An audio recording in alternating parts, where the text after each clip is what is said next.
Hello viewers, আসসালামু আলাইকুম। আশা করি আপনারা সবাই ভালো আছেন। তো বরাবরের মতন আমি আপনাদের সামনে আরো একটি গুরুত্বপূর্ণ ভিডিও নিয়ে হাজির হলাম। মূলত আজকে আমি আপনাদের সাথে আলোচনা করব যে একটি পাখিকে বিশ্রাম না দিয়ে বারবার ব্রিড করানোর ফলে কি সমস্যার সৃষ্টি হয়, বা যে বাচ্চা পাওয়া যায় সে বাচ্চার কি সমস্যা হয়। তো চলুন আমরা ভিডিওর মাধ্যমে বিস্তারিত জানার চেষ্টা করি। তো ভিউয়ার্স, আপনারা এখানে আমার কিছু পাখির বাচ্চা দেখতে পাচ্ছেন। এই বাচ্চাগুলোর আমি মূলত অতিরিক্ত ব্রিডিংয়ের মাধ্যমে পেয়েছি, অর্থাৎ অনিচ্ছাকৃত ব্রিডিং।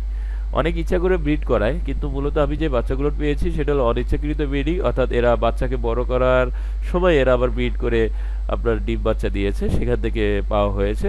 ফলে আমি কিছু সমস্যার সম্মুখীন হয়েছি। ফার্স্ট অফ অল, এরা বারবার ব্রিড করার পরে যে মায়ের শরীরে পর্যাপ্ত পরিমাণ ক্যালসিয়াম বা যে মিনারেল থাকার কথা সেই পরিমাণ ছিল না, ফলে বাচ্চাদের শরীরেও কিন্তু সেই পরিমাণ ক্যালসিয়াম বা ভিটামিন ঘাটতি বা ল্যাক রয়েছে।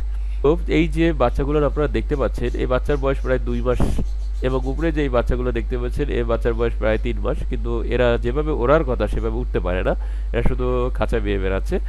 অনেকটা অনুসন্ধান করে দেখতে পেয়েছি যে মূলত এগুলোর ক্যালসিয়ামের ঘাটতির কারণে হয়েছে। বারবার ব্রিড করার কারণে এরা প্রয়োজনীয় যে উপাদান থাকার কথা এদের শরীরে সেই পরিমাণ উপাদান নেই। তো এখন এর থেকে পরিত্রাণের উপায় কি? মূলত পরিত্রাণের উপায় হলো মেল এবং ফিমেল আলাদা করে দিতে হবে। এখন মেল পাখিটাকে আলাদা করে দিয়েছি। তো অনাকাঙ্ক্ষিত এই সমস্যা সমাধানের জন্য এই ব্যবস্থাই